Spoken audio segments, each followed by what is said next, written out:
ತಿಲಕವನದಲ್ಲಿ ಪರಮದೇ ಪನಶಕರಿಯ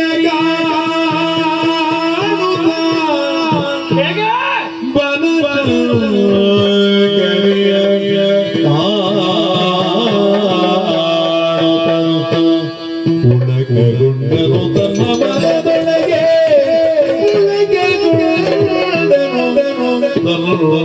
ಮನದೊಳಗೆ ಉಳಕಗುಂಡ ಕರುಣಿಮಣಿ ಶೃಂಗಾರ ಕರುಣಿಯ ಗಿಳಿವಳಲ್ಲಿಯೇ ಕರುಣಿಮಣಿ ಶೃಂಗಾರ ಲೋಕದ ಕರುಣಿಯ ಗಳಿವಳಲ್ಲಿ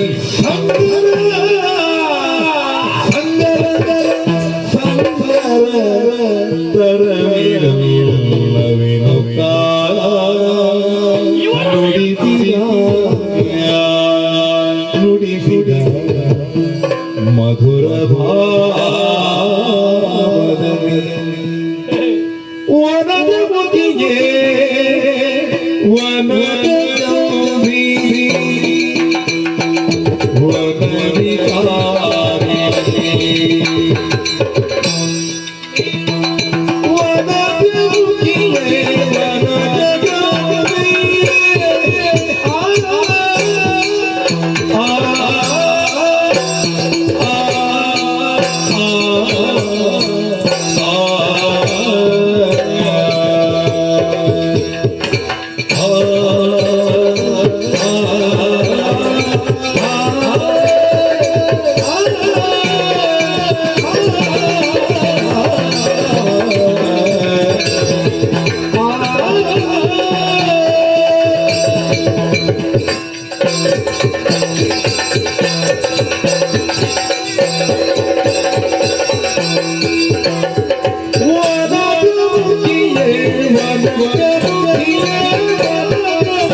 ಹೇಗೆ ಕರೆಯುವುದಪ್ಪ?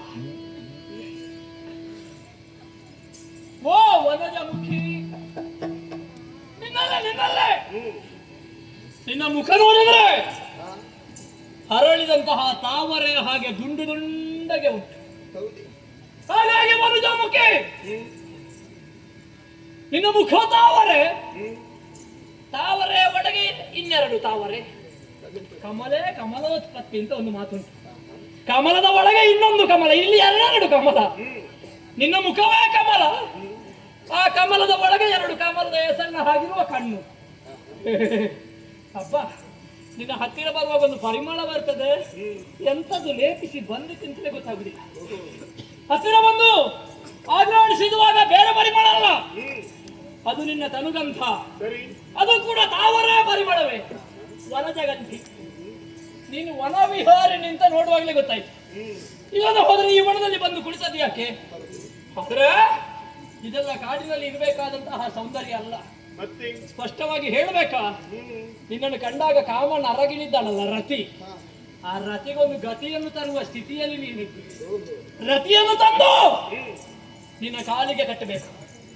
ಕಾಮನ ಅರಗಿಳಿ ಅಪ್ಪ, ಆಣಿನ ಕಣ್ಣು, ಆಣಿನ ಹುಬ್ಬು, ಆಣಿನ ಮೂಗು, ಆಣಿನ ಕಟಿ, ಆಣಿನ ತೊಟಿ, ಆಣಿನ ಬೆರ, ಆಣಿನ ಕೊರ, ಆಣಿನ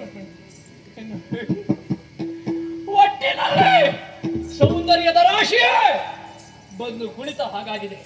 ಶೃಂಗಾರ ಬೆಡಗಿನ ಶುಕವಾಣಿ, ಮಾತಂಗ ಗಾಮಿನಿ ಸರ್ಪ ನಿಭವೇನಿ, ತುಂಗ ಪಯೋದರೆ ಸುಖ ಪೋನೆ ನಿನ್ನಂಗ ಸಂಗದ ಅಂಗಕ್ಕೆ ಮೆಚ್ಚದೆ ಇದ್ದಂತಹ ಯಾವ ವ್ಯಕ್ತಿಯಾದರೂ ಇಲ್ಲಿ ಇರುವುದಕ್ಕೆ ಸಾಧ್ಯವಿಲ್ಲ. ಹಾಗಾಗಿ ನಿನ್ನನ್ನು ಕಂಡು ನಾ ಯಾಕೆ ಬಂದಿದ್ದೇನೋ ಅದನ್ನು ಮರೆತು ನಾನು ಒಂದು ರೀತಿಯಲ್ಲಿ ಹುಚ್ಚನಾಗಿ ಹೋದೆ. ಹಾಗಾಗಿ ನಿನ್ನಲ್ಲಿ ಕೇಳುವುದು, ಅಪ್ಪ, ಈ ಒಣದಲ್ಲಿ ಹರಡಿದಂತಹ ಒಂದು ಕಾವ್ಯ ನೀನು, ಕಾವ್ಯ ಕಾಮಿನಿ ಅಲ್ಲ, ಕಾವ್ಯ ನಾಯಕಿ ನೀನು. ಇಲ್ಲಿರ್ಬೇಕು ಅಂತಂದ್ರೆ ಕಾರಣ ಏನು? ನಿನ್ನ ಹೆಸರೇನು? ಮಾತ್ರ ಅಲ್ಲ, ನಿನ್ನನ್ನು ಕಂಡಾಗ ಬೇಕು ಬೇಕು ಬೇಕು ಬೇಕು ಬೇಕು ಬೇಕು ಬೇಕು ಅನ್ನುವಂತಹ ಒಂದು ಅನುಭವ ನನಗಾಗ್ತಾ ಇದೆ. ಆದ್ದರಿಂದ ಹೇಳ್ತೇನೆ, ಲೋಕದಲ್ಲಿರುವ ಸಕಲ ರತ್ನವು ಅರಸನ ಭಂಡಾರವನ್ನು ಸೇರಬೇಕು. ಈ ಶೋಣಿತಾಪುರಕ್ಕೆ ಮಾತ್ರ ಅಲ್ಲ, ಈ ಬಿರಕವನವಾಗಲಿ ಅಲ್ಲ, ಸ್ವರ್ಗ ಮರ್ತ್ಯ ಪಾತಾಳವಾಗಲಿ, ಮೂರು ಲೋಕಕ್ಕೂ ನಾನು ಒಡೆಯ. ಆದ್ದರಿಂದ ವಯ್ಯಾರಿಯಾದಂತಹ ನೀನು, ವನವಿಹಾರಿಣಿಯಾದಂತಹ ನೀನು ಅಲ್ಲಿರುವುದಲ್ಲ, ಹೇಳು, ನನ್ನ ಹತ್ತಿರ ಬಾ, ನನ್ನನ್ನು ಸುಖಿಸು.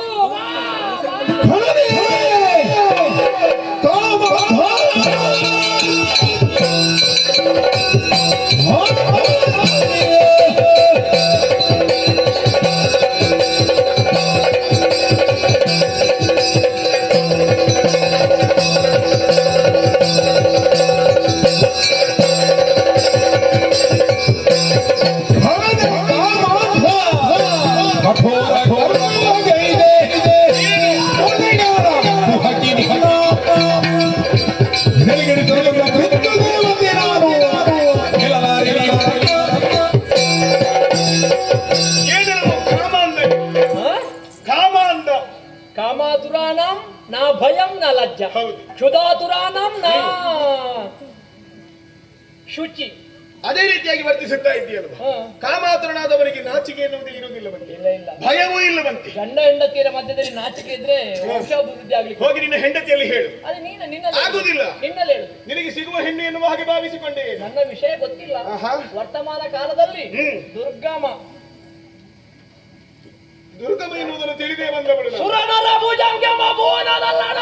ಇರಲಿ, ನಿನಗೊಂದು ಕೊನೆಗಾಲಿಸಬೇಕೆನ್ನುವಂತಹ ಉದ್ದೇಶದಿಂದ ಬಂದವಳು ನಾನು. ಹಾ. ಬರಗಾಲವನ್ನು ಸೃಷ್ಟಿಸಿದೆಯಾ, ಹಾ. ಅದನ್ನು ನಿವಾರಿಸಿದಂತಹ ಕಾಲಕ್ಕೆ ಇರುವವರನ್ನು ಸೃಷ್ಟಿ ಮಾಡಿ ಕಳುಹಿಸಿಕೊಟ್ಟೆಯ. ಅಂದ್ರೆ ಬರಗಾಲ ನೀಗಿಸಿದ ನಿವಾರಣೆ ಮಾಡಿದ್ದು ನಾನೇ, ಶಂಕರಿ ನೀನಲ್ಲ. ನಾನೇ. ಓಹೋ. ಆಗ ಇರುವರನ್ನು ಕಳುಹಿಸಿಕೊಟ್ಟೆ. ಅವರನ್ನು ಕೊಂದಬಳಿದ್ದೇನೆ. ಹಾ. ಹಾಗಾಗಿ ಹಾ.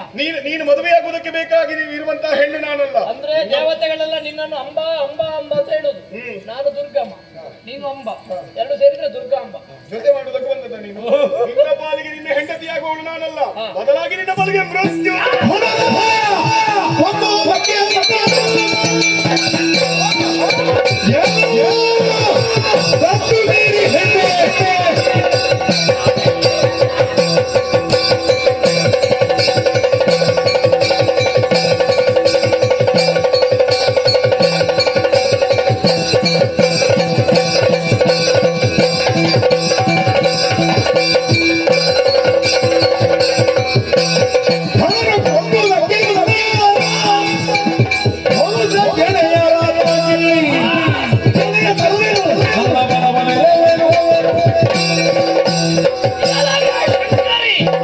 ನೀನು ಶಂಕರಿ, ಒಣ ಶಂಕರಿ. ನಾನೇ. ಹೌದಾ? ಹೌದು. ಯಾರು ಹೇಳಿದು ನೀನು ಹೆಣ್ಣು ಅಂತ? ನೀನು ಗಂಡು ಬೀರಿ ಹೆಣ್ಣು. ನನ್ನ ಬಲಗದಲ್ಲೆಲ್ಲ ನಾಶ ಮಾಡಿ ಕೊನೆಗೆ ನನ್ನನ್ನು ನಾಶ ಮಾಡುವುದಕ್ಕೆ ಬಂದೆಯಾ? ಇದು ಬೆಳೆದಾಗಿದೆ. ಹೌದಾ? ಗಿಡವಾಗಿ ಬಗ್ಗದ್ದು ಮರವಾಗಿ ಬಗ್ಗಿತು. ಅದಕ್ಕಾಗಿ ಕತ್ತರಿಸುವುದಕ್ಕಾಗಿ ಬಂದದ್ದು ನಾನು. ನೀ ಕತ್ತರಿಸಬೇಕು. ಮತ್ತೆ ಇದು ನಿನ್ನ ಪಾಲಿಗೆ ಬಾಗುವ ಮರ ಅಂತ ಭಾವಿಸಬೇಡ. ಹೆಮ್ಮರವಾಗಿದೆ. ನೀನು ನಾನು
ಸರಿ.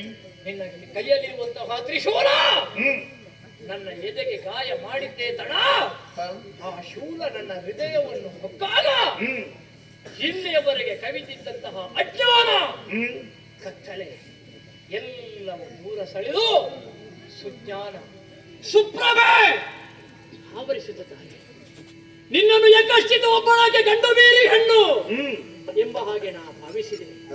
ಆದ್ರೆ ಅದಲ್ಲ, ನೀನು ಜಗಜ್ಜನನಿ, ಓಂಕಾರ ಸ್ವರೂಪಿಣಿ, ತ್ರಿಮೂರ್ತಿಗಳ ಜನನಿ, ಮಹಿಷಮರ್ದಿನಿ, ಶುಂಭಾಂತಕಿ ಅನ್ನುವುದನ್ನು ಈಗ ನಾ ಅರ್ಥ ಮಾಡಿಕೊಂಡೆ. ಸರಿ ಅಮ್ಮ, ಏನು ದುರ್ಗಮ್ಮ ಎಂಬ ಹೆಸರನ್ನು ನಾನಿಟ್ಟೆ. ಯಾರಿಟ್ರೋ ಗೊತ್ತಿಲ್ಲ. ಹೆಸರಿಡುವುದಕ್ಕಿಂತ ನನಗೆ ಜನ್ಮ ಕೊಟ್ಟ ತಂದೆ ಯಾರು? ನನ್ನನ್ನು ಹೆತ್ತಂತಹ ತಾಯಿ ಯಾರು? ಯಾರು ಅಂತ ಯಾರಾದ್ರೂ ಕೇಳಲಿಕ್ಕೆ ದುರ್ಗಮನಲ್ಲಿ ಉತ್ತರವೇ ಇಲ್ಲ. ಯಾರ ದೇಹದ ಯೌವನದ ಸೊಕ್ಕನ್ನು ತೇರಿಸುವುದಕ್ಕೆ ನನ್ನನ್ನು ಹುಟ್ಟಿಸಿದ್ರು ಬೀದಿಗೆ ಸೆದರೋ ಗೊತ್ತಿಲ್ಲ. ಸಂಸ್ಕಾರ ನನಗೆ ರಕ್ಕಸರದ್ದು ದೊರೆಯಿತು. ಸರಿ, ಮದ್ಯ ಮಾಂಸವನ್ನು ತಿಂದು ಕುಡಿದು ಕಂಡ ಹೆಂಗಳೆಯರ ಮಾನವನ್ನು ತೆಗೆದು ಕಂಡವರ ಸಂಪತ್ತನ್ನು ದೋಚುವ ರಕ್ಕಸರ ಜೊತೆಯಲ್ಲೇ ಈ ದುರ್ಗಮನ ಜೀವನದ ಪಯಣ ಸಾಗಿದೆ. ಸರಿ, ಸಂಸರ್ಗದಿಂದ ಒಬ್ಬ ವ್ಯಕ್ತಿ ಉತ್ತಮನು, ಮಧ್ಯಮನು, ಅಧಮನು ಆಗುತ್ತಾನೆ. ಆಲೋಚಿಸಮ್ಮ, ಒಂದು ನೀರಿನ ಹನಿ ಕಾದ ಕಬ್ಬಿರದ ಮೇಲೆ ಬಿದ್ದಾಗ ಹೇಳ ಹೆಸರಿಲ್ಲದೆ ಮಾಯವಾಗುತ್ತದೆ. ಅದುವೇ ನೀರ ಹನಿ ತಾವರೆ ಎಲೆ ಮೇಲೆ ಬಿದ್ದಾಗ ಮುತ್ತಿನ ಹಾಗೆ ಕಾಣುತ್ತದೆ. ಅದುವೇ ನೀರ ಹನಿ ಸ್ವಾತಿ ಮಳೆಯಲ್ಲಿ ಕಪ್ಪೆಯ ಚಿಪ್ಪಿನ ಒಳಗೆ ಸೇರಿದ್ರೆ ಮುತ್ತಾಗಿ ಪರಿಣಮಿಸ್ತದೆ. ನೀರಿನ ಹನಿ ಒಂದೇ ಸಂಸರ್ಗ ದೋಷದಿಂದ ಉತ್ತಮ, ಮಧ್ಯಮ, ಅಧಮನಾಗುವುದಕ್ಕೆ ಸಾಧ್ಯ. ಸರಿ, ದುಷ್ಟರ ಸಂಸರ್ಗದಿಂದ ಅನ್ಯಾಯ ಮಾಡಿದೆ. ದುರ್ಗಮನಾದ ನಾನು ದುರ್ಗಮಾಸುರನಾದೆ. ಎಲ್ಲವನ್ನೂ ಪಡೆಯಬೇಕು ಎಂಬ ಹಾಗೆ ಭಾವಿಸಿದೆ. ಅಸುರರು ಇರುವುದಕ್ಕೆ, ಸುರರನ್ನು ಘಾತಿಗೆಡಿಸುವುದಕ್ಕೆ ಅಂತ ಭಾವಿಸಿ ಸ್ವರ್ಗ, ಮರ್ತ್ಯ, ಪಾತಾಳವನ್ನು ಸ್ವಾಧೀನಪಡಿಸಿದೆ. ಕಂಡ ಹೆಂಗಳೆಯರು ನನ್ನ ಕಾಮದೃಷೆಯನ್ನು ತೀರಿಸುವುದಕ್ಕೆ ಇರುವವರು ಎಂಬ ಹಾಗೆ ಮಾನಿನಿಯರ ಮಾನವನ್ನು ತೆಗೆದೆ. ಪರರ ಸಂಪತ್ತನ್ನು ಬಯಸಿದೆ. ನಾನೇನಾದಾಗಿ ಮೆರೆದೆ. ನನ್ನ ದಬ್ಬಾಳಿಕೆಯಿಂದ ಸುರರು, ಸಜ್ಜನರು ಎಲ್ಲರೂ ಸಂಕಷ್ಟವನ್ನು ಹೊಂದಿದರು. ಜಗತ್ತಿನ ಧರ್ಮ ಗ್ಲಾನಿಯಾಗಿ ಅಧರ್ಮ ತಾಂಡವವಾಡುವಾಗ ಸಜ್ಜನರನ್ನು ಕೊರೆಯುವುದಕ್ಕೆ, ದುರ್ಜನರನ್ನು ನಿವಾರಿಸುವುದಕ್ಕೆ ಆ ದುರ್ಗೆಯೇ ಕೆಳಗಿಳಿದು ಬರ್ತಾಳೆ ಅನ್ನುವುದನ್ನು ನಾನು ತಿಳಿದೆ. ಶಂಕರಿಯಾದಂತಹ ನೀನು ವರಶಂಕರಿಯಾಗಿ ದುರ್ಗಮವಾದ ನನ್ನ ಪ್ರಾಣವನ್ನು ಸುಗಮವಾಗಿ ತೀರಿಸುವುದಕ್ಕಾಗಿ ಪ್ರಯತ್ನ ಪಟ್ಟೆ. ಈಗ ಎಲ್ಲವೂ ಗೊತ್ತಾಯಿತು ತಾಯಿ. ಅಮ್ಮ, ನಾನು ಅನ್ಯಾಯ ಮಾಡಿದೆ. ಬಾಲ್ಯದಲ್ಲಿ ತಂದೆ ತಾಯಿಗಳು ಮಕ್ಕಳಿಗೆ ಸಂಸ್ಕಾರವನ್ನು, ಬುದ್ಧಿ ಮಾತನ್ನು ಹೇಳದೆ ಹೋದ್ರೆ ತಂದೆ ತಾಯಿಗಳ ಬುದ್ಧಿ ಮಾತು, ಸಂಸ್ಕಾರ ಸಿಗದೇ ಇದ್ದಂತಹ ಮಕ್ಕಳು ರಕ್ಕಸರಾಗ್ತಾರೆ ಅನ್ನುವುದಕ್ಕೆ ದುರ್ಗಮನಾದಂತಹ ನನ್ನ ಜೀವನವೇ ಸಾಕ್ಷಿ. ಸರಿ, ಹುಟ್ಟಿಸಿದವರು ಯಾರು ಅಂತ ಗೊತ್ತಿರಲಿಲ್ಲ. ಅವರ ಬುದ್ಧಿ ಮಾತು ನನಗೆ ಸಿಗಲಿಲ್ಲ. ಅವರ ಸಂಸರ್ಗ, ಅವರ ಜ್ಞಾನಾಮೃತ ಸವಿಯಲಿಲ್ಲ. ತಂದೆ ತಾಯಿಗಳ ಪಾಲನೆ ಪೋಷಣೆ ಇಲ್ಲದೆ ರಾಕ್ಷಸತ್ವವನ್ನೇ ಮೈಗೂಡಿಸಿಕೊಂಡೆ. ಅಮ್ಮ, ಈಗ ನೀ ಬಂದದ್ರಿಂದ ನೀನು ಯಾರು ಅಂತ ಗೊತ್ತಾಯಿತು. ಅಪರಾಧ ಮಾಡಿದ್ದೇನೆ, ಅನ್ಯಾಯ ಮಾಡಿದ್ದೇನೆ, ಅಕ್ಷಮ್ಯ ಮಾಡಿದ್ದೇನೆ. ಅನ್ಯತಾ ಶರಣಂ ನಾಸ್ತಿ ತ್ವಮೇವ ಶರಣಂ ತಸ್ಮಾತ್ ಕಾರುಣ್ಯ ಭಾವೇನ ರಕ್ಷ ರಕ್ಷ ಮಹಾದೇವಿ.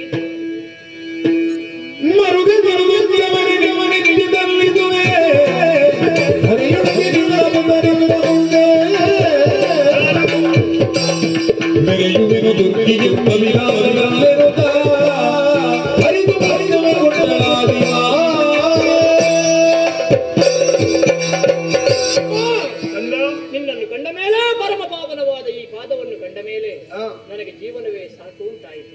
ಸಾಮಾನ್ಯರಿಗೆ ಅಗೋಚರಳಾದಂತಹ ನೀನು ನನ್ನ ಕಣ್ಣಿಗೆ ಬಿದ್ದೆ ತಾಯಿ. ಸಂಸಾರ ಅನ್ನುವ ಬಂಧನದಲ್ಲಿ ಬಿದ್ದು ತೊಳಲಾಡ್ತಾ ಇದ್ದೇನೆ. ಈ ಸಂಸಾರ ಸಾಕಮ್ಮ, ಈ ಭವಸಾಗರ ಸಾಕು. ಈ ಭವಸಾಗರದಿಂದ ಪಾರು ಮಾಡಿ ಸಾಯುಜ್ಯ, ಸಾಮೀಪ್ಯ, ಸಾರೋಪ್ಯ, ಸಾಲೋಕ್ಯ ಅನ್ನುವಂತಹ ಚತುರ್ಮೋಕ್ಷಗಳಲ್ಲಿ ನಿನ್ನ ಜೊತೆಯಲ್ಲಿ, ನಿನ್ನ ಬಳಿಯಲ್ಲಿ ಇರುವಂತಹ ಸಾಮೀಪ್ಯವೋ, ಸಾಯುಜ್ಯವೋ, ಮೋಕ್ಷವನ್ನು ಕೊಟ್ಟು ನನ್ನನ್ನು ನಿನ್ನ ಜೊತೆಯಲ್ಲಿ ಸೇರಿಸಿತು. ನನ್ನ ಹೆಸರು ನಾನು ಸತ್ತ ಮೇಲೆ ಒಂದು 4-6 ಮಂದಿಗಳು ಆಡುವ ಹಾಗೆ. ಸರಿ, ನಿನ್ನ ಮಾಂಸಾಕ್ಷಿಗಳಿಗೆ ನನ್ನದಾದಂತಹ ದಿವ್ಯ ರೂಪವನ್ನು ಕಂಡಾಗ ಈ ಲೋಕ ಬೇಡ, ಮೋಕ್ಷವನ್ನು ಕರುಣಿಸಮ್ಮ ಎನ್ನುವ ಹಾಗೆ ಬೇಡಿಕೊಳ್ಳುತ್ತಾ ಇದ್ದೀಯ. ದುರ್ಗಮಾಸುರನಾದಂತಹ ನಿನ್ನನ್ನು ಕೊಂದು ಇನ್ನು ಮುಂದಕ್ಕೆ ದುರ್ಗಿ ಅಥವಾ ದುರ್ಗಾದೇವಿ ಎನ್ನುವಂತಹ ಹೆಸರಿನಿಂದಲೇ ನೆಲೆಯಾಗುವುದಕ್ಕಿದ್ದೇನೆ. ಮೋಕ್ಷ ಬೇಕಲ್ಲ, ಇದೋ ಮೋಕ್ಷಗಾಮಿಯಾಗು.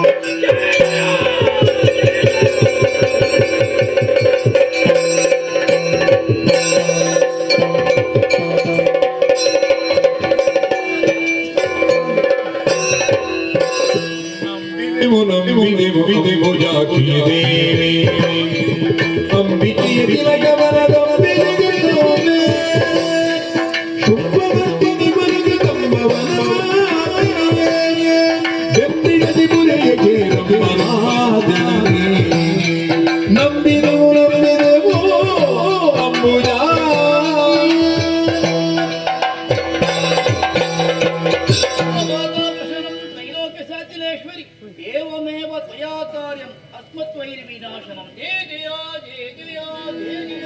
ಮುನಿಗಳೇ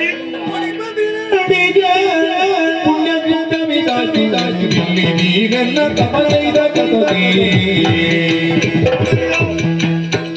ತೋಟವಾಗಿ ಶುಭ ಮತ್ತು ನಿಮಗೆಲ್ಲ